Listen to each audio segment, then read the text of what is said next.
ನನ್ನ ಪ್ರೀತಿಯ ದ್ವಿತೀಯ PUC ವಿದ್ಯಾರ್ಥಿಗಳ ಎಲ್ಲರಿಗೂ ಕೂಡ ಮತ್ತೊಮ್ಮೆ ನಮ್ಮ ಯೂಟ್ಯೂಬ್ ಚಾನಲ್ಗೆ ಸ್ವಾಗತವನ್ನು ಕೋರುತ್ತಿದ್ದೇನೆ. ನಾನು ನಿಮ್ಮ Islam sir. Welcome back to my another informative video. ಬನ್ನಿ ವಿದ್ಯಾರ್ಥಿಗಳೇ, ಈಗಾಗಲೇ ಕೆಲವೊಂದು ಕಾಲೇಜುಗಳಲ್ಲಿ ಪ್ರಿಪೇಟರಿ ಎಕ್ಸಾಮನ್ನು ಪ್ರಾರಂಭ ಮಾಡಿದ್ದಾರೆ.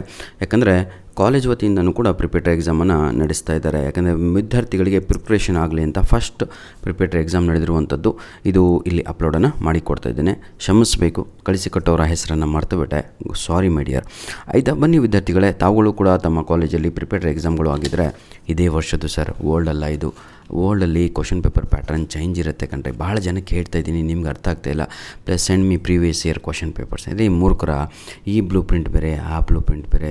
ಸುಮ್ಮನೆ ಯಾಕೆ ತಲೆಗೆ ಟೆನ್ಷನ್ ತಗೊಂತೀರಾ ನೀವು? ಎನಿಹೌ, ಬನ್ನಿ ಈಗ ಈ ಒಂದು ಕ್ವಶನ್ ಪೇಪರನ್ನು ಸಾಲ್ವ್ ಮಾಡ್ತಾ ಹೋಗೋಣ. ನಿಜವಾಗಿಯೂ ಬಹಳ ಇಂಪಾರ್ಟೆಂಟ್ ಆಗಿದೆ, ಟ್ವಿಸ್ಟ್ ಆಗು ಕೂಡ ಇದೆ. In Romeo and Juliet dash it described as gentle loving black browed ಅಂತ ಇದೆ ಅಂತ ಇಲ್ಲಿ ಕೇಳಲಾಗಿದೆ. ಇದಕ್ಕೆ ಸರಿಯಾದ ಉತ್ತರ ಬಂದು ನೈಟ್ ಅನ್ನುವಂಥದ್ದು ಸರಿಯಾದ ಉತ್ತರ ಆಗಿರುತ್ತೆ. ಯಾಕಂದರೆ ಜೂಲಿಯೆಟ್ಟು ನೈಟನ್ನು ಓ ಜೆಂಟಲ್ ನೈಟ್, ಓ ಬ್ಲ್ಯಾಕ್ ಪ್ರೌಡ್ ನೈಟ್, ಓ ಈ ರೀತಿಯಾಗಿ ಅದನ್ನು ಕರೀತಾ ಇರ್ತಾಳೆ. ಕ್ಲಿಯರ್? ನೆಕ್ಸ್ಟ್ ಕ್ವಶನ್ ನಂಬರ್ 2 ನೋಡೋಣ. The proverb you cannot earn stone palace by honest labour. ನೀವು ಕಷ್ಟಪಟ್ಟು ದುಡಿದ್ರೆ ತಮ್ಮ ದೊಡ್ಡ ದೊಡ್ಡ ಬಿಲ್ಡಿಂಗನ್ನು ಕಟ್ಟಲಿಕ್ಕೆ ಸಾಧ್ಯವೇ ಇಲ್ಲ ಕಣ ಅಂತ ಒಂದು ಡೈಲಾಗ್ ಇದೆ. ಯಾಕೆ ಅಂತ ಹೇಳಿದರೆ, the gaming house in Monaco ಅದೇ ಸರಿಯಾದ ಉತ್ತರ.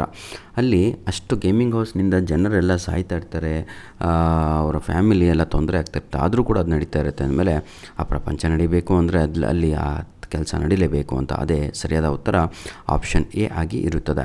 Question number 3, the soul of the children dwell in the dash ಅಂತ ಇದೆ. ಮಕ್ಕಳ ಜೀವನ ಅನ್ನುವಂಥದ್ದು ಅದು ಎಲ್ಲಿರುತ್ತೆ ಅಂದರೆ ಭವಿಷ್ಯದಲ್ಲಿರುತ್ತೆ. ಅದನ್ನು ನಾವು ಟುಮಾರೋ ಅಂತ ಕರಿತೇವೆ. ಹಾಗಿದ್ರೆ ಹೌಸ್ ಆಫ್ ಟುಮಾರೋ ಅಂತ ಇದೆಯಲ್ವ, ಆಪ್ಷನ್ ಡಿ ಅದೇ ಸರಿಯಾದ ಉತ್ತರ ಕಣ್ರಿ. Question number 4, choose the statement which is true with respect to the play ಅಂತ ಇದೆ. ಹೌದಲ್ವಾ? ಹಾಗಿದ್ರೆ ಇಲ್ಲಿ ಸರಿಯಾದದ್ದು ಯಾವುದು ಅದನ್ನು ಬರೆಯಿರಿ ಅಂತ ಇದೆ. Don Gonzalo met a glorious death in Africa. Don Gonzalo ಇದು ಸುಳ್ಳು ಕತೆ ಹೇಳಿದ್ದು, ನಾನು ಸತ್ತೆ ಅಂತ, ಅಲ್ಲೇ ಜೀವಂತ ಕುಂತಿರ್ತಾನೆ. ಹಾಗಿದ್ರೆ ಇದು ತಪ್ಪು. ಹೌದಲ್ವಾ? Next, Dona Laura died when a tide swept her out to sea ಅಂತ ಅವಳು ಒಂದು ಕತೆ, ಸುಳ್ಳು ಕತೆಯನ್ನು ಹೇಳ್ತಾಳೆ. ಆದರೆ ಇದು ಸುಳ್ಳು ಸೆಂಟೆನ್ಸ್ ಅಂತ ಆಯಿತು. ಕ್ವಶನ್ ನಂಬರ್ ಸಿ, ಯಾವ statement? Don Gonzalo ran off to Paris with a ballet dancer. ಇದು ನಿಜವಾದ ಕತೆ. ಹೌದಲ್ವಾ? ಅವನು ಇಲ್ಲಿಂದ ಓಡೋದ್ಮೇಲೆ ಒಬ್ಬಳನ್ನು ಮದುವೆ ಆಗಿಬಿಡ್ತಾನೆ. ಇದೇ ಸರಿಯಾದದ್ದು, ಆಪ್ಷನ್ ಸಿ. ಆಯಿತಾ? The story narrated by Gonzalo is a true of his cousin. ಹೌದಾ? ಇಲ್ಲ ಅಲ್ವಾ? ತಪ್ಪು. ಹಾಗಿದ್ರೆ ಎಲ್ಲವೂ ತಪ್ಪು. ಸಿ ಅನ್ನುವಂಥದ್ದೇ ಸರಿಯಾದ ಉತ್ತರ ಆಗಿರುತ್ತೆ. Read the following with reference to the story the gardener ಅಂತ ಇದೆ. ವಿದ್ಯಾರ್ಥಿಗಳೇ, ಸಂಪೂರ್ಣದ ವಿಡಿಯೋ ನೋಡಿ. ನಾನು ಹೇಳ್ತೀನಿ ಅಲ್ವಾ, ಪ್ರಿಪೇಟರಿ ಎಕ್ಸಾಮ್ ಖುಷಿಯಾಗಿ ಬರ್ತೀರಾ. A few days after Thammanna left his village. Gardener ಪಾಠದಿಂದ ಇದು. ತಮ್ಮಣ್ಣ ತನ್ನ ವಿಲೇಜನ್ನು ಬಿಟ್ಟು ಹೋಗಿ ಸ್ವಲ್ಪ ದಿನಗಳ ನಂತರ ಬಸವಯ್ಯ ಪಾಸಡವೆ ಅಂತ ಇದೆ. ಬಸವಯ್ಯ ಸತ್ತು ಹೋಗುತ್ತಾನೆ ಅಂತ. ಹೌದು, ಅದು ನಿಜ. Basavaiah had no more reasons to live. ಯಾಕೆ ಸತ್ತೋಗ್ತಾನೆ ಅಂದರೆ ಅವನಿಗೆ ಬೇರೆ ಕಾರಣನೇ ಇರಲ್ಲ, ಶತ್ರುಗಳೇ ಇರಲ್ಲ. ಹೌದು, ಎರಡೂ ಕೂಡ ಸರಿ. ಹಾಗಿದ್ರೆ ಸರಿಯಾದ ಉತ್ತರ ಯಾವುದು? Basavayya had no more reasons to live. ಎಲ್ಲಿದೆ? Both statement and reasons are correct. ಅದೇ ಸರಿಯಾದ ಉತ್ತರ ಕಣ್ರೋ. ಆಯಿತಾ? ಯಾವುದು? Option A. Question number 6, match the following with reference to the interview of Borges ಅಂತ ಇದೆ. ಆಯಿತಾ? ಡೋನಾ ಲಿಯನೋರ್ ಇದು ತಾಯಿಯ ಹೆಸರು. ಯಾರ್ದು? ಬೋರ್ಕ್ಸ್. ಹಾಗಿದ್ದರೆ ಎಗೆ 3 ಅಂತ ಬರಬೇಕು. ಎಲ್ಲಿದೆ? ಆಪ್ಷನ್ ಎ ಅಥವಾ ಬಿನಲ್ಲೇ ಆನ್ಸರ್ಗಳು ಬರಬೇಕು. ಬ್ಲೈಂಡ್ನೆಸ್ ಅನ್ನುವಂಥದ್ದನ್ನು ಇವನು ವೇ ಆಫ್ ಲೈಫ್ ಅಂತ ಹೇಳ್ತಾರೆ ಬೋರ್ಕ್ಸ್ ಅವರು. ಹಾಗಿದ್ರೆ ಬಿಗೆ 1 ಅಂತ ಬರಬೇಕು. ಯಾವುದು? ಆಪ್ಷನ್ ಎ ಇದೆ ಅಲ್ವಾ, ಅದೇ ಸರಿಯಾದ ಉತ್ತರ. Borges he was educated by his father's library ಅಂತ ಇದೆಲ್ವ, ಅದು ಸರಿ. ಹಾಗಿದ್ರೆ ಎ ಆಪ್ಷನ್ ರೈಟ್ ಆನ್ಸರ್ ಆಗಿರುತ್ತೆ. ಕ್ವಶನ್ ನಂಬರ್ 7ಗೆ ಹೋಗೋಣ. Complete the analogue with reference to Japan and Brazil through travellers eye ಅಂತ ಇದೆ. ಬ್ಯೂಟಿಫುಲ್ ಪೇಮೆಂಟ್ಸು ಕೋಪಕಬನ ಆಗಿರುತ್ತೆ. ವರ್ಸ್ಟ್ ಪ್ಲೇಸ್ ಆಫ್ ಟ್ರಾಫಿಕ್ ಯಾವುದಾಗಿರುತ್ತೆ ಅಂತ ಹೇಳಿದರೆ ಅವನಿಡಾ ಪ್ರೆಸಿಡೆಂಟಾ ವರ್ಗಸ್ ಆಗಿ ಇರುತ್ತದೆ, ನೆನಪಿರಲಿ. ಕ್ವಶನ್ ನಂಬರ್ 8 ಕಂಡ್ರಿ. Identify the correctest sequence of happening with reference ಅಂತ ಇದೆ. ಇಲ್ಲಿ ಪ್ರತಿಯೊಂದು ಕಡೆಯೂ ಇವರು ದೊಡ್ಡ ಈ ರೀತಿಯಾಗಿ ಕೊಟ್ಟಿದ್ದಾರೆ. ರೀಸನ್ ಇಷ್ಟೇ, ಮಕ್ಕಳಿಗೆ ರೀಡಿಂಗ್ ಹ್ಯಾಬಿಟ್ ಬೆಳೀಲಿ ಅಂತ. ರೀಡಿಂಗೇ ಗೊತ್ತಿಲ್ಲ ಅಂದಮೇಲೆ, ಯಾಕಂದರೆ ನಾವು ಭಾಳ ಜನ ಏನು ಮಾಡ್ತೀವಿ ಅಂದರೆ ಒನ್ ವರ್ಡ್ ಆನ್ಸರ್ ಯಾವುದಿದೆ ಅದನ್ನು ಪಿಕ್ ಮಾಡ್ತೀವಿ, ಇದನ್ನೆಲ್ಲ ಲಾಸ್ಟ್ ಇಟ್ಕೊಳ್ಳೋಣ ಅಂತ. ನಿಮ್ಮಷ್ಟು ಮೂರ್ಖರು ಯಾರೂ ಅಲ್ಲ. Finish all MCQs at A time. ಆಯಿತಾ?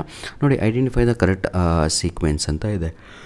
ವೋಟ್ರ್ ಪಾಟದ್ದು ಬನ್ನಿ ನೋಡೋಣ. ಮೊದಲು ಏನಾಗುತ್ತೆ ಅಂದರೆ ಪಾಪ್ ಕ್ಯಾಂಪೇನರು ಅವರು ರೂಫಿನ ಮನೆಗೆ ಬರುತ್ತಾರೆ. ಹಾಗಿದ್ರೆ ಎಲ್ಲಿದೆ ಅದನ್ನು ನೋಡೋಣ. ಎನಲ್ಲಿದೆ ನೋಡಿ. ಬಂದರು, ದೇ ಪ್ಲೇಸ್ಡ್ 5 pounds. ಅವನ ಟೇಬಲ್ ಮೇಲೆ 5 poundಗಳನ್ನು ಇಡ್ತಾರೆ, ಆಯಿತಾ. And demand to vote for ಮಡುಕ, ಕರೆಕ್ಟಾಗಿದೆ. ಮೇಕ್ಸ್ ರೂಫ್ ಸ್ವೇರ್ ಆನ್ ಆಯಿ, ಆ ದೇವತೆಯ ಮೇಲೆ ಪ್ರಮಾಣವನ್ನು ಮಾಡಲಿಕ್ಕೆ ಅವನಿಗೆ ಹೇಳ್ತಾರೆ. ಹಾಗಿದ್ರೆ ಆಪ್ಷನ್ ಎ ಇದೆ ಅಲ್ವಾ, ಅದೇ ಸರಿಯಾದದ್ದು. Option A is the right answer is question number A. Question number 9 ಕಣ್ರಿ. Which statement is false with reference to the article where there is a wheel. Where there is a wheel ಪಾಠದಲ್ಲಿ ಈ 4 ಲೈನಲ್ಲಿ ಯಾವುದು ತಪ್ಪು ಅದನ್ನು ಕಂಡುಹಿಡೀರಿ ಅಂತ. ಎಕ್ಸಾಮಲ್ಲಿ ಅರ್ಜೆಂಟಲ್ಲಿ ಏನಾಗೋದು ಗೊತ್ತಾ, ಸರಿಯಾಗಿರೋದನ್ನೇ ಬರೆದು ಬಂದುಬಿಡ್ತೀರ. ಅಲ್ಲಿ ಕೇಳಿರೋದು ಫಾಲ್ಸ್ ಅಂತ. All men were not hostile towards women cycling in Pudukkottai. Question number 9. Cycling and literary movement were mutually encouraging, ಇದು ಸರಿ. Sheela Rani Chunkath pushed banks to loan, ಇದು ಸರಿ. ಅರಿವೋಲಿ ಏಕಮ್ ಸ್ಯಾಂಕ್ಷನ್ 50 ಮೊಪೈಡ್ಸ್ ಅಂತ ಇದೆ, ಇದೇ ತಪ್ಪು. ಆಪ್ಷನ್ ಡಿ ತಪ್ಪು. ಯಾಕೆಂದರೆ ಮೊಪೈಡ್ಸ್ಗಳನ್ನು ಸ್ಯಾಂಕ್ಷನ್ ಮಾಡಿದವರು ಯೂನಿಸೆಫ್, ಬೇರೆಯವರು ಯಾರೂ ಅಲ್ಲ, ಯೂನಿಸೆಫ್, ನೆನ್ಪಿಟ್ಕೊಳ್ಳಿ. ಕ್ವಶನ್ ನಂಬರ್ 10 ಕಣ್ರಿ. The Mahad struggle mentioned in the poem water was dash ಅಂತ ಇದೆ. ಎಲ್ಲಿ ಅಂತ ಕೇಳಿದರೆ ಅದು ಮುಂಬೈ ಅಂತ. ಆದರೆ ಇಲ್ಲಿ ಏನು ಕೇಳಿದರೆ ಯಾವ ಜಾಗದಲ್ಲಿ ಅಂದರೆ ಚಾದರ್ ಟ್ಯಾಂಕ್ ಅಂತ, ನಿಯರ್ ಚಾದರ್ ಟ್ಯಾಂಕ್ ಅನ್ನುವಂಥದ್ದು ಸರಿ. ಆಪ್ಷನ್ ಸಿ ಆಗಿ ಇರುತ್ತದೆ. ಫಿಲ್ ಇನ್ ದ ಬ್ಲ್ಯಾಂಕ್ಸನ್ನು ಸ್ವಲ್ಪ ನೋಡೋಣ ಈಗ. ಮೈಕ್ಸ್, ಇದು ನಿಮಗೆ ಇಲ್ಲಿ ಸ್ವಲ್ಪ ಕೆಲಸ ಕೊಡ್ತೀನಿ, ಕಮೆಂಟ್ ಮಾಡಿ ಆನ್ಸರ್ ತಿಳಿಸ್ಬೇಕು, ಕಲಿಸ್ತೀನಿ. Mikes visited a Japanese house, he dash a bowl of soup. Offer ಅಂತ ಬ್ರ್ಯಾಕೆಟಲ್ಲಿದೆ ನೋಡಿ. ಈಗ ಇದಕ್ಕೆ ಆನ್ಸರ್ ಏನು ಅಂದರೆ ವಾಸ್ ಆಫರ್ಡ್ ಅಂತ, WAS ವಾಸ್ ಅಂತ ಬರೆದು ಆಫರ್ಡ್ ಅಂತಲೂ ಬರಿಬೇಕು. ಎರಡೂ ಕೂಡ ಆನ್ಸರು ಒಂದೇ ಡ್ಯಾಶಲ್ಲಿ ಬರಿಬೇಕಾಗತ್ತೆ. ಯಾಕೆ ಅಂದರೆ ಹಿ ಅನ್ನೋದು ಸಿಂಗಲ್ಲು, ಹಾಗಾಗಿ ಆಯಿತಾ, ವಾಸ್ ಅಂತ ಬಳಸಬೇಕು. While eating soup it dash expect ಅಂತ ಇದೆ, ಆಯಿತಾ. ಈಗ ನೀವು ಇದಕ್ಕೆ ನನಗೆ ಕಮೆಂಟ್ ಮುಖಾಂತರ ಆನ್ಸರನ್ನು ತಿಳಿಸ್ಬೇಕು. ಇಟ್ಟು ಸಿಂಗುಲರ್ ಆಗಿದ್ದರೆ ವಾಸ್ ಬಳಸ್ರಿ. ನಿಮ್ಮ ಪ್ರಕಾರ ಇಟ್ ಅನ್ನೋದು ಪ್ಲೂರಲ್ ಫಾರಮ್ ಆಗಿದ್ದರೆ ವರ್ ಅಂತ ಬಳಸಿ ನನಗೆ ಆನ್ಸರನ್ನು ಕಳಿಸ್ಕೊಡಿ. ನಾನು ಯಾವುದು ಸರಿ ಯಾವುದು ತಪ್ಪು ಅಂತ ಹೇಳ್ತೀನಿ. ನಾನು ಈಗಾಗಲೇ ಹೇಳಿದೆ, ಸಿಂಗುಲರ್ ಆಗಿದ್ದರೆ ವಾಸ್ ಬಳಸಬೇಕು, ಪ್ಲೂರಲ್ ಆಗಿದ್ದರೆ ವರ್ ಬಳಸಬೇಕು. ಎಕ್ಸ್ಪೆಕ್ಟಿಗೆ V3 ಫಾರಮನ್ನು ಬರಿಬೇಕು. ಆನ್ಸರ್ 2 ಬರುತ್ತೆ, 1 ಡ್ಯಾಶಿಗೆ, ಆಯಿತಾ. Next, that it should make a fearful noise, he should make. He knew that if Europeans made sound they dash ಅಂತ ಇದೆ. ವರ್ ಕನ್ಸಿಡರ್ಡ್ ಅನ್ನುವಂಥದ್ದು ಸರಿ. To be ill mannered louts ಅಂತ. Clear my dear children? Yes. Question number 12 ನೋಡೋಣ. Borges say that it would be wonderful to write a history of book, he will dash ಅಂತ ಇದೆ. He will keep in mind ಅಂತ. ಅದನ್ನು ನಾನು ನನ್ನ ಮೈಂಡಲ್ಲಿ ಇಟ್ಕೊತೀನಿ, ಆಯಿತಾ. ಆದರೆ however he says that an 83 years old man cannot set A project of this kind for himself. ಇಂಥ ಪ್ರಾಜೆಕ್ಟನ್ನು ಸೆಟ್ ಮಾಡೋದು ಈಗ ಆಗಲ್ಲ ಕಣ್ರಿ ಅಂತ ಇಂಥ ಡೈಲಾಗನ್ನು ಹೊಡಿತಾನೆ. ಹಾಗಿದ್ರೆ ರೈಟ್ ಆನ್ಸರ್ ಏನು? ಕೀಪ್ ಇಟ್ ಇನ್ ಮೈಂಡ್ ಫಸ್ಟಿಗೆ, second one set A project ಅಂತ. ಇದು ಭಾಳ ಈಸಿ ಕಣ್ರಿ. ಇದರಲ್ಲಿ ಔಟ್ ತಾವುಗಳು ತೆಗಿಲೇಬೇಕು. ಭಾಳ ಜನ ನನ್ನ ವಿದ್ಯಾರ್ಥಿಗಳು ಕೂಡ ತೆಗಿಯಲ್ಲ. ಆದರೂ ಕೂಡ ನಾನು ನಿಮ್ಗೆ ಹೇಳ್ತಾ ಇರುವಂಥದ್ದು ಇದರಷ್ಟು ಈಸಿ ಯಾವುದೂ ಅಲ್ಲ. ಯಾಕೆ ತೆಗಿಯಲ್ಲ ಅಂದರೆ ನೀವು ಪ್ಯಾಸೇಜೇ ಓದಲ್ಲ ಕಣ್ರಿ, ಬ್ಲೈಂಡಾಗಿ ಸುಮ್ಮನೆ ಬರಿತಾ ಇರ್ತೀರಾ. ಹೀ ಅಂದರೆ ಫಸ್ಟ್ ಕಾನ್ಸೆಪ್ಟ್ ಬರಬೇಕು. ಹೀ ಅಂದರೆ ಗಂಡು ಮಗು, ಅಲ್ಲಿ ಹುಡುಗನ ಹೆಸರೇ ಬರಬೇಕು ಆಪೋಸಿಟು. ಹಿಸ್ ಅಂದರೆ ಮತ್ತೆ ಗಂಡು ಮಗುವಿನ ಹೆಸರೇ ಬರಬೇಕು, ಆದರೆ ಅಪಾಸ್ಟ್ರಫಿ ಎಸ್ ಇರಬೇಕು, ಹೌದಲ್ವಾ. ಇಷ್ಟು ನಿಮಗೆ ನಾನು ಹೇಳ್ಕೊಡ್ತಾಯಿದ್ದೀನಿ. ಶಿ ಅಂದರೆ ಏನು, ಹುಡುಗಿ ಹೆಸರೇ ಬರಬೇಕು ಅಥವಾ ಹುಡುಗಿ ರೆಪ್ರೆಸೆಂಟ್ ಆಗಬೇಕು ಆ ಆನ್ಸರಲ್ಲಿ, ಹೌದಲ್ವಾ. ಬನ್ನಿ, ಹೂ ಅಂದರೆ ಅಲ್ಲೂ ಕೂಡ ಅಷ್ಟೇ. ಹೂ ಅಂದರೆ ಒಬ್ಬ ಮನುಷ್ಯ ಹೆಸರೇ ಬರಬೇಕು. ಮನುಷ್ಯ ಅಂದರೆ ಅದು ಹುಡುಗಿ ಆಗಿರ್ಬೋದು ಅಥವಾ ಹುಡುಗ ಆಗಿರ್ಬೋದು. ಈ ರೀತಿಯಾಗಿ ಮೈಂಡು ಸೆಟ್ ಆಗಬೇಕು. ವಿಚ್ ಅಂದರೆ ಪ್ಲೇಸ್ ಆಗಿರ್ಬೋದು ಅಥವಾ ಥಿಂಗ್ಸ್ ಆಗಿರ್ಬೋದು. ಹೀ ಅಂದರೆ ಯಾರು ಅಂತ ಇಲ್ಲಿ ಕೇಳಿದ್ದಾರೆ. ಫಸ್ಟ್ ಲೈನಲ್ಲಿ ಹೀ ಅಂತ ಇದೆ. ಹೀ ಅಂದರೆ ಯಾರು? ಆಲಿವರ್ ಗೋಲ್ಡ್ ಸ್ಮಿತ್ ಅನ್ನುವಂಥದ್ದು ರೈಟ್ ಆನ್ಸರ್ ಆಗಿರುತ್ತದೆ. ಹಿಸ್ ಅಂದರೆ ಯಾರು? ಗೋಲ್ಡ್ ಸ್ಮಿತ್ಸ್ ಅಪಾಸ್ಟ್ರಫಿ ಎಸ್ ಇದೆ ಅಲ್ವಾ, ಅದು ಆನ್ಸರ್ ಆಗಿರುತ್ತೆ. ನೋಡಿ, ಈ ಪ್ಯಾಸೇಜು ಭಾಳ ಸಲ ರಿಪೀಟ್ ಆಗಿರುವಂಥದ್ದು ಎಕ್ಸಾಮ್ಸ್ಗಳಲ್ಲಿ. ನೆಕ್ಸ್ಟು, ಶಿ ಅಂದರೆ ಯಾರು ಅಂತ ಕೇಳಿದ್ದಾರೆ. ಶಿ ಅಂದರೆ ನೋಡಿ, ನಾವು ನೋಡ್ತಾ ಹೋದರೆ ಅದು ಅಜ್ಜಿ ಅಂತ, ಎ ಪೂರ್ ವುಮೆನ್ ಅಂತ ಸೆಕೆಂಡ್ ಲೈನಲ್ಲಿ ಫಸ್ಟಿಗಿದೆ. ಹಾಗಿದ್ದರೆ ಸರಿಯಾದ ಉತ್ತರ ಅ ಪೂರ್ ವುಮೆನ್ ಅಂತ.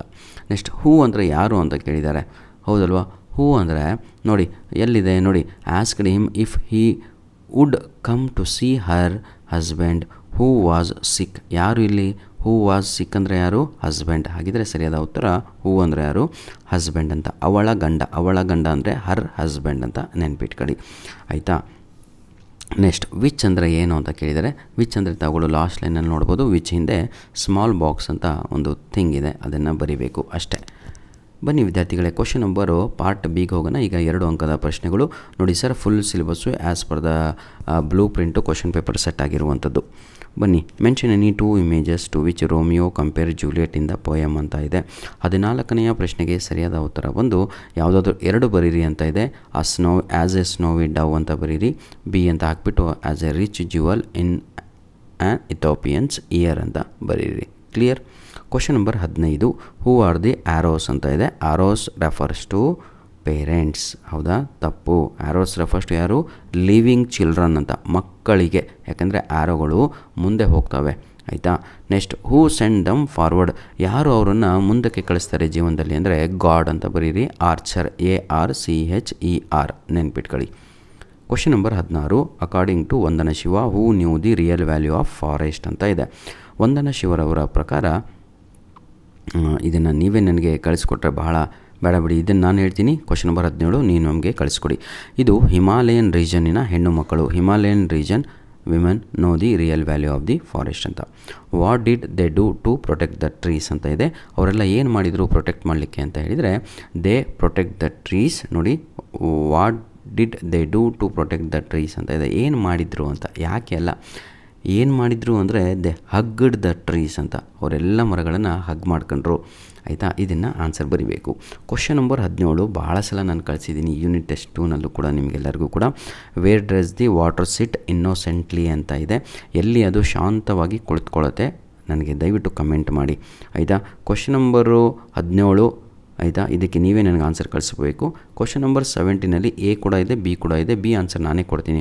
What is it's new name ಅಂತ ಇದೆ. ಇದಕ್ಕೆ ಸರಿಯಾದ ಉತ್ತರ ಮಿನರಲ್ ವಾಟರ್ ಅಂತ. ಆದರೆ ಕ್ವಶನ್ ನಂಬರ್ 17A ನೀವು ನನಗೆ ಉತ್ತರವನ್ನು ಕಳಿಸ್ಕೊಡ್ಬೇಕು. ವೇರ್ ಡಸ್ ದ ವಾಟರ್ ಸಿಟ್ ಇನ್ನೋಸೆಂಟ್ಲಿ ಅಂತ. ಅದಕ್ಕೆ ಆನ್ಸರು ಕ್ಲೂ ಅನ್ನು ಕೊಡ್ತೇನೆ, ನನ್ನ ಮಕ್ಕಳು ಅಲ್ವಾ ನೀವು.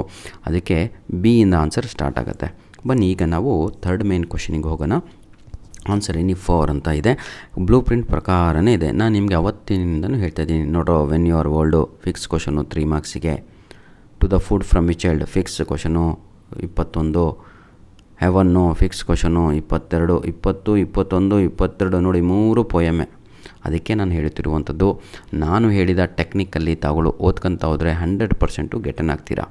ಎನಿಹೋ ಮುಂದಿನ ದಿನಗಳಲ್ಲಿ ಅದು ಕೂಡ ಫೇಸ್ ಟು ಫೇಸ್ ವಿಡಿಯೋಗಳನ್ನು ಮಾಡಿಕೊಡ್ತೇನೆ. ಯಾಕಂದರೆ ಫೇಸ್ ಟು ಫೇಸ್ನಿಂದ ಬಹಳ ನಿಮಗೆ ಮೆಮೊರಿ ಉಳಿಯುತ್ತೆ.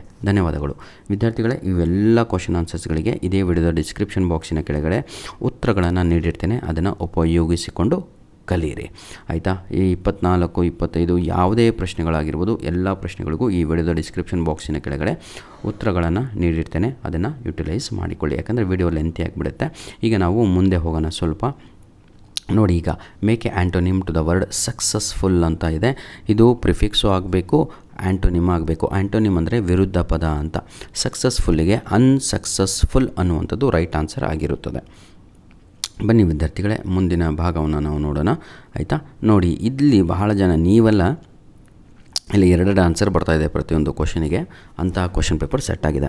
Oxygen is dash basic need of all living beings ಅಂತ ಇದೆ. ಇದಕ್ಕೆ ಸರಿಯಾದ ಉತ್ತರ ಬಂದು ಆನ್ಸರ್ ಎ ಆಗಿ ಇರುತ್ತದೆ. A, oxygen is a basic need ಅನ್ನುವಂಥದ್ದೇ 100% ಸರಿಯಾದ ಉತ್ತರ ಎ. Question number 2, my mother's family dash to pilgrimage every year. ಪ್ರತಿ ವರ್ಷ ನನ್ನ ತಾಯಿಯ ಕುಟುಂಬ ಅಲ್ಲಿಗೆ ಹೋಗುತ್ತದೆ ಅಂತ. ಈಗ ನಾವು ಕುಟುಂಬ ಅಂತ ತಗೊಂಡ್ರೆ, ಆಯಿತಾ, ಸಿಂಗಲ್ ಯೂನಿಟ್ ಆಗಿ ತಗೊಂಡ್ರೆ ಆವಾಗ ಅಲ್ಲಿ ಗೋಸ್ ಅಂತ ಬರುತ್ತೆ. ಅಲ್ಲಿ ಕುಟುಂಬದಲ್ಲಿ ಬಹಳ ಜನ ಇದ್ದಾರೆ ಅಂತ ತಗೊಂಡ್ರೆ ನಾವು ಗೋ ಅಂತ ಬರುತ್ತೆ. ಹಾಗಾಗಿ ಇಲ್ಲಿ ಎಲ್ಲರಿಗೂ ಕೂಡ ಕನ್ಫ್ಯೂಷನ್ ಸ್ಟೇಟಲ್ಲೇ ಇರುವಂಥದ್ದು. ಆದರೆ ಎಕ್ಸಾಮ್ ಪ್ರಕಾರ ಸರಿಯಾದ ಉತ್ತರ ಇಲ್ಲಿ ಬಂದು ಅದು ಕುಟುಂಬ ಅನ್ನುವಂಥದ್ದು ಕೌಂಟಬಲ್ ಇದಾಗತ್ತದು. ಹಾಗಾಗಿ ಪ್ಲೂರಲ್ ಫಾರಮಿಗೆ ಹೋಗುತ್ತೆ. ಆಯಿತಾ? ಮೈ ಮದರ್ಸ್, ಹಾಗಾಗಿ ಗೋ ಅನ್ನುವಂಥದ್ದೇ ಸರಿಯಾದ ಉತ್ತರ ಅಂತ ನಾನು ಹೇಳ್ತಾ ಇದ್ದೀನಿ. ಆದರೆ ನೋಡ್ಕೊಳ್ಳಿ, ಆಯಿತಾ, ನಿಮ್ಮ ಲೆಕ್ಚರರ್ಗಳಿಗೆ ಈ ಒಂದು ಲೈನನ್ನು ಬರ್ಕೊಂಡೋಗಿ ಕ್ಲಾರಿಫಿಕೇಷನನ್ನು ಕೇಳ್ಕೊಳ್ಳಿ. ಯಾವುದು question number 2, my mother's family dash to pilgrimage every year ಅಂತ ಇದೆ. ಗೋಸು ಅಂತ. ಆಯಿತಾ? ನೋಡಿ, ನಾನು ಹೇಳಿದ್ನಲ್ವ, ಸಿಂಗಲ್ ಯೂನಿಟ್ ಆದರೆ ಅದು ಗೋಸ್ ಅಂತ ಕನ್ಸಿಡರ್ಡ್ ಆಗುತ್ತೆ. ಆ್ಯಕ್ಚುಲಿ ಎಕ್ಸಾಮ್ ಪ್ರಕಾರ ಗೋ ಅನ್ನುವಂಥದ್ದು ಸರಿಯಾಗುತ್ತೆ ಅಲ್ಲಿ. ಕ್ವಶನ್ ನಂಬರ್ 3 ಕಂಡ್ರಿ. Chaitanya dash as a project assistant in TCS at present ಅಂತ. ಎಲ್ಲ ವಿದ್ಯಾರ್ಥಿಗಳು, ನನ್ನ ಸ್ಟೂಡೆಂಟ್ಸ್ಗಳು ಇದಕ್ಕೆ ವರ್ಕ್ಸ್ ಅಂತ ಬರೆದ್ರು, ಇನ್ನೂ ಅರ್ಧ ಜನ ಈಸ್ ವರ್ಕಿಂಗ್ ಅಂತ ಬರೆದ್ರು. ಆದರೆ ಸರಿಯಾದ ಉತ್ತರ ಒಂದು ಅದಕ್ಕೆ ಈಸ್ ವರ್ಕಿಂಗ್ ಅನ್ನುವಂಥದ್ದೇ ಸರಿಯಾದ ಉತ್ತರ ಆಗಿರುತ್ತೆ. ಯಾಕೆ ಅಂತ ಹೇಳ್ತೀನಿ. ಈಸ್ ವರ್ಕಿಂಗ್ ಅನ್ನುವಂಥದ್ದು ಟೆಂಪರರಿಯನ್ನು ಸೂಚಿಸುತ್ತದೆ. ಈಗ ಇಲ್ಲಿ ಕ್ಲಿಯರಾಗಿ ಮೆನ್ಷನ್ ಆಗಿದೆ, Chaitanya as a project is working as a project assistant in TCS at present. ಈಗ ಅವರು ಪ್ರಾಜೆಕ್ಟ್ ಅಸಿಸ್ಟೆಂಟ್ ಆಗಿದ್ದಾರೆ, ಮುಂದೆ ಏನಾಗ್ತಾರೋ ಗೊತ್ತಿಲ್ಲ, ಇದು ಇಂಡೆಫಿನೆಟು. ಹಾಗಾಗಿ ಇಲ್ಲಿ ಏನು ಮಾಡ್ತೀವಿ ಅಂತ ಹೇಳಿದರೆ, ಯಾವುದು ಪರ್ಮನೆಂಟ್ ಜಾಬ್ ಅಲ್ವೋ ಆ ಸಮಯದಲ್ಲಿ ನಾವು ಈಸ್ ವರ್ಕಿಂಗ್ ಅಂತಲೇ ಬಳಸ್ತೇವೆ. ಅದು ಫಾರ್ ಎಕ್ಸಾಂಪಲ್ ನೋಡಿ, ಚೈತನ್ಯ ವರ್ಕ್ಸ್ ಆ್ಯಸ್ ಎ ಏನಂತೀರ ತಗೊಳ್ಳಿ ಮ್ಯಾನೇಜರ್ ಇನ್ ಬ್ಯಾಂಕ್ ಅಂತ ಇದ್ದರೆ, ಹೌದಲ್ವಾ, ಅದು ಪರ್ಮನೆಂಟ್ ಜಾಬ್ ಆಗಿರುತ್ತೆ, ಟ್ರಾನ್ಸ್ಫರ್ ಆಗ್ಬೋದು ಅಷ್ಟೇ, ಪರ್ಮನೆಂಟ್ ಜಾಬ್ ಆಗಿರುತ್ತೆ. ಹಾಗಾಗಿ ಅವಾಗ ನಾವು ವರ್ಕ್ಸ್ ಅಂತ ಬಳಸ್ತೇವೆ. ಇಲ್ಲಿ ಸರಿಯಾದ ಉತ್ತರ ಈಗ ಈಸ್ ವರ್ಕಿಂಗ್ ಅನ್ನುವಂಥದ್ದು. ಬನ್ನಿ ವಿದ್ಯಾರ್ಥಿಗಳೇ, ಆಯಿತಾ, ಇದರಲ್ಲಿ ಕನ್ಫ್ಯೂಷನ್ ಆಗಿಬಿಟ್ರೋ. ಎನಿಹೌ ಇದು ಭಾಳ ಈಸಿ. ಏನಿದು cycling, the cycling has changed the life of rural women ಅಂತ. ಇದು ಬಹಳ ಈಸಿಯಾಗಿ ಕೊಟ್ಟಿದ್ದರು. Roof heart nearly flew out. ನೋಡಿ, as he saw, first answer ಏನು, AS ಆ್ಯಸ್ ಅಂತ ಬರಬೇಕು. ಆ್ಯಸ್ AS ಆ್ಯಸ್, ಹೌದಾ, ತಪ್ಪಲ್ವಾ. ವೆನ್, ಯಾವಾಗ ನೋಡ್ತಾನೋ ಅವಾಗ ಅಂತ. ನೋಡಿ, Roof heart nearly flew out when he saw the eye as he knew the fame of Mabanta well. However, ನೋಡಿ ಭಾಳ ಚೆನ್ನಾಗಿದೆ. However he was certain that a single vote would be defeat Marcus dash he agreed ಅಂತ ಇದೆ, hence ಹಿ agreed ಅಂತ. ಆಯಿತಾ, ಬನ್ನಿ ಈಗ ನಾವು ಕ್ವಶನ್ ಟ್ಯಾಕ್ಸನ್ನು ಕಲಿಯೋಣ. ಯಾರಿಗೆಲ್ಲ ಕ್ವಶನ್ ನಂಬರ್ 32 ಭಾಳ ಡಿಫಿಕಲ್ಟ್ ಆಗುತ್ತೋ ಅಂತ ವಿದ್ಯಾರ್ಥಿಗಳು, ಇದೇ ವಿಡಿಯೋದ ಡಿಸ್ಕ್ರಿಪ್ಷನ್ ಬಾಕ್ಸಿನ ಕೆಳಗಡೆ question tags, WH forms, do forms ಎಲ್ಲ ಕೊಟ್ಟಿದ್ದೇನೆ. 100% ಒಂದೇ ಒಂದು ವಿಡಿಯೋ ನೋಡಿದರೆ ಸಾಕು, ಪರ್ಫೆಕ್ಟ್ ಆಗಿಬಿಡ್ತೀರ, ಅಷ್ಟು ಈಸಿಯಾಗಿದೆ. ತಗೊಳ್ಳು, ಕ್ಲಿಕ್ ಮಾಡಿಕೊಂಡು ಅದನ್ನು ವಾಚ್ ಮಾಡಿ. ಸೀಮಾ ಹ್ಯಾಸ್ ಗಾನ್ ಟು ಏನಿದು ಮಲೇಷಿಯಾ ಅಂತ ಇದೆ, ಸರಿಯಾದ ಉತ್ತರ ಬಂತು ಹ್ಯಾಸಂಟ್ ಶಿ ಅನ್ನುವಂಥದ್ದು ರೈಟ್ ಆನ್ಸರ್ ಆಗಿರುತ್ತದೆ. ಹ್ಯಾಸು ನಾಟು ಶಿ ಅಂತ ಕ್ವಶನ್ ಮಾರ್ಕ್ ಹಾಕಬೇಕು. Gonzalo was about 70 years old ಅಂತ ಇದೆ, ಆಯಿತಾ. ಹೌ ಓಲ್ಡ್ ವಾಸ್ ಗಾನ್ಸಲೋ ಅಂತ ಬರಿಬೇಕು. ಹೂ ವಾಸ್ ಗಾನ್ಸಲೋ ಅಲ್ಲ, ಅಥವಾ ಹೌ ಅಂತ, ಆಯಿತಾ. How was about 70 years old, ಏನೇನೇನೋ ಬರಿತಾಯಿದ್ದೀರಾ, ಆಯಿತಾ. ಅದು ಎಲ್ಲದೂ ಕೂಡ ತಪ್ಪು. ಇದಕ್ಕೆ ಸರಿಯಾದ ಉತ್ತರ ಹೌ ಓಲ್ಡ್ ವಾಸ್ ಗಾನ್ಸಲೋ. ಅವಾಗೇನು ಬರುತ್ತೆ, 70 years ಓಲ್ಡ್ ಅಂತ ಬರುತ್ತೆ. ಅಲ್ಲಿಗೆ ನಮ್ಮ ಆನ್ಸರು ಅಂಡರ್ಲೈನ್ ಹಾಕಿರೋದು ಮ್ಯಾಚ್ ಆಗಬೇಕು. ರೆಕ್ಟಿಫೈ ದಿ ಎರರ್ ಅಂತ ಇದೆ, ಇದು ಬಹಳ ಈಸಿಯಾಗಿ when you will complete notes ಅಂತ ಇದೆ. When will you complete your notes ಅನ್ನುವಂಥದ್ದು ಸರಿಯಾದ ಉತ್ತರ. ಕಂಪ್ಲೀಟ್ ನೋಟ್ಸ್ ಯುವರ್ ಬರಲ್ಲ, ಆಯಿತಾ. When will you complete notes ಅನ್ನುವಂಥದ್ದು ಸರಿ. ಯಾವುದು, ವಿಲ್ ಈ ಕಡೆ, ಯು ಈ ಕಡೆ ಹೋಗಬೇಕು, ಕ್ವಶನ್ ಮಾರ್ಕ್ ಇರಬೇಕು, ಆಯಿತಾ. Next, I am hearing some noise ಅಂತ ಇದೆ. ಐ ಹಿಯರ್ ಸಮ್ ನಾಯ್ಸ್ ಅಂತ. ಐ ಹಿಯರ್, ನನಗೆ ಶಬ್ದ ಕೇಳಿಸ್ತು ಅಂತ. ಐ ಹಿಯರ್, HEAR, ಅದು ಸರಿಯಾದ ಉತ್ತರ. ರೀಡ್ ದ ಫಾಲೋಯಿಂಗ್ ಪ್ಯಾರಾಗ್ರಾಫ್ ಅಂತ ಇದೆ. ಏನೂ ಇಲ್ಲ ಕಂಡ್ರೆ, ಮೇಲ್ಗಡೆ ಕೊಟ್ಟಿದ್ದವರು ಕೆಳಗಡೆ ಕಾಪಿ ಮಾಡಿ ಬರೆಯೋದು ಎಷ್ಟು ಈಸಿ ಇದೆ ನೋಡಿ. ಇದೆ Kaveri is one of the major rivers in Karnataka ಅಂತ ಇದೆ. Kaveri major rivers of Karnataka, ಒಂದೇ ಆನ್ಸರ್ ಅಷ್ಟೇ. ನೆಕ್ಸ್ಟ್, ರೆಕಗ್ನೈಸ್ಡ್ ಅಟ್ ಡ್ಯಾಶ್ ಅಂತ ಇದೆ. ಎರಡನೇ ಆನ್ಸರ್ಗೆ ತಲಕಾವೇರಿ ಅಂತ ಬರೀರಿ, ಮುಗೀತು. ನೆಕ್ಸ್ಟು ಏನಿದು, ಅಟ್ ಎಲಿವೇಶನ್ ಆಫ್ ಡ್ಯಾಶ್ ಅಂತ ಇದೆ. ಎಲಿವೇಶನ್ ಆಫ್ 1341 meters ಅಂತ ಮೂರನೇ ಆನ್ಸರು, ಮುಗೀತು. It flows across the Deccan in, ಅದು ನಾಲ್ಕನೇ ಉತ್ತರ ಏನಾಗುತ್ತೆ, ಇಂಟು ಬೇ ಆಫ್ ಬೆಂಗಾಲ್ ಅಂತ ಆಗುತ್ತೆ, ಲಾಸ್ಟ್ ಲೈನಲ್ಲಿದೆ. ಬನ್ನಿ ವಿದ್ಯಾರ್ಥಿಗಳೇ, ಮತ್ತೆ ನಾನು ಇದನ್ನು ಎಕ್ಸ್ಪ್ಲನೇಷನ್ ಮಾಡೋದು ಬೇಡ ಅಂದ್ಕೊಂಡಿದ್ದೀನಿ. ಕ್ವಶನ್ ನಂಬರ್ 34, ಇದು 5ನೇ ಪೇಪರ್ ನಾನು ಅಪ್ಲೋಡ್ ಮಾಡ್ತಾ ಇರುವಂಥದ್ದು. 5ನೇ ಪೇಪರಲ್ಲೂ ಕೂಡ ಇದೇ ಪ್ರಶ್ನೆಗಳು. ಇನ್ನು ನಾನು ಏನು ಹೇಳಲಿ ನಿಮಗೆ, ಹೌದಲ್ವಾ. ಧನ್ಯವಾದಗಳು. ಈಗ ನಾವು ಕ್ವಶನ್ ನಂಬರ್ 35ಕ್ಕೆ ಹೋಗೋಣ. ಟೂರ್ ಸೆಕ್ರೆಟ್ರಿ ಪ್ರಿನ್ಸಿಪಲ್ ಜೊತೆ ಮಾತಾಡ್ತಾ ಇದ್ದಾರೆ. Good morning sir. ಆವಾಗ principal, very good morning. Tour secretary ಹೇಳ್ತಾರೆ, sir students wish to go for a trip. Sir, ಮಕ್ಕಳು ಟೂರಿಗೆ ಹೋಗಬೇಕು ಅಂತ ಬಯಸ್ತಾ ಇದ್ದಾರೆ. ಆವಾಗ ಪ್ರಿನ್ಸಿಪಲ್ಲು ನೋಡಿ, ಆಸ್ಕಿಂಗ್ ಫಾರ್ ಇನ್ಫಾರ್ಮೇಷನ್, ಅವನಿಗೆ ಕೇಳ್ತಾ ಇದ್ದಾರೆ, ಯಾರಿಗೆ, ಟೂರ್ ಸೆಕ್ರೆಟ್ರಿಗೆ, ಎಷ್ಟು, ಆಯಿತಾ. How many days they want to go on a trip ಅಂತ ಪ್ರಿನ್ಸಿಪಲ್ ಕೇಳಬೇಕು. ಅಲ್ಲಿ ಏನು ಬರೀಬೇಕು ಎಕ್ಸಾಮಲ್ಲಿ, first answer very good morning, second ಆನ್ಸರಲ್ಲಿ how many days they want to go for a trip. ಆವಾಗ ಟೂರ್ ಸೆಕ್ರೆಟರಿ ಅವರು ಫಾರ್ 3 days ಅಂತಾರೆ. ಪ್ರಿನ್ಸಿಪಲ್ ಆದವರು ಎಸ್ ಅಂತ ಬರೆದ್ರೆ 0 marks ಕೊಡ್ತಾರೆ ಎಕ್ಸಾಮಲ್ಲಿ. No, I disagree. ಡಿಸ್ಅಗ್ರಿ ಅಂತ ಹೇಳಿದರೆ ಏನು ಗೊತ್ತಾ, ನನ್ನ ಸಮ್ಮತಿ ಇಲ್ಲ ಅಂತ ನೋ ಅಂತ ಬರೀಬೇಕು. No I disagree, I cannot permit, ಅಷ್ಟೇ ಆನ್ಸರು. ನೋ ಐ ಡಿಸ್ಅಗ್ರಿ ಅಂತ ಬರೀಬೇಕು, ಆಯಿತಾ. ಮುಗೀತಷ್ಟೇ, 3 ಲೈನು ಬರೆದ್ರೆ ಮಾರ್ಕ್ಸ್ ಸಿಗುತ್ತೆ. ನೋಡಿ, ಪಾರ್ಟ್ ಈ ನನ್ನ ಪ್ರೀತಿಯ 100% ಇದೇ ನಿಮಗೆ ಲೆಟರ್ ರೈಟಿಂಗ್ ಎಕ್ಸಾಮಲ್ಲಿ ಬರೋದು. ಇದೇ ಅಂದರೆ ಏನು, ಮತ್ತು ಆಫೀಸ್ ಅಸಿಸ್ಟೆಂಟ್ ಅಂತ ಕೇಳಲ್ಲ, ಇದೇ ಅಡ್ರೆಸ್ ಇರಲ್ಲ, ಚೇಂಜ್ ಆಗುತ್ತೆ. ಈ ವಿಡಿಯೋದ ಡಿಸ್ಕ್ರಿಪ್ಷನ್ ಬಾಕ್ಸಲ್ಲಿ 3 ಲಿಂಕನ್ನು ಕೊಟ್ಟಿರ್ತೇನೆ. ಆ 3 ಲಿಂಕು ಸಪ್ರೇಟ್ ಆಗಿರುತ್ತೆ. ಒಂದು ಲೆಟರ್ ರೈಟಿಂಗ್ ಹೆಂಗೆ ಬರೀಬೇಕು ಅಂತ, ಇನ್ನೊಂದು ಲಿಂಕಲ್ಲಿ ನೀವೇನು ತಪ್ಪು ಮಾಡ್ತಾಯಿದ್ದೀರಾ ನಿಮ್ಮ ಆ್ಯನ್ಯುವಲ್ ಎಕ್ಸಾಮಲ್ಲಿ ಅಂತ. ಯಾಕೆ ನಿಮಗೆ 5 ಲೆಟರ್ ರೈಟಿಂಗಲ್ಲಿ ಎಕ್ಸಾಮಲ್ಲಿ ಕೊಡ್ತಾ ಇಲ್ಲ ಅಂತ, ಯಾಕಂದರೆ ನಾವು every year I go for valuation. I know very well where students are scribbling, where students are ಏನಂತೀರ ಅದನ್ನು doing mistakes. These things okay I told in those videos. These things I discussed in that video. ನೀವು ಆ ವಿಡಿಯೋನ ನೋಡಿದ್ರೆ ಯಾವುದೇ ಕಾರಣಕ್ಕೂ ತಾವುಗಳು ತಪ್ಪನ್ನು ಮಾಡಲ್ಲ. ಧನ್ಯವಾದಗಳು ವಿದ್ಯಾರ್ಥಿಗಳೇ. God bless you all the best. ಇದು ಸ್ಪೀಚ್ ರೈಟಿಂಗ್ ಕಂಟೆಂಟ್. ಧನ್ಯವಾದಗಳು.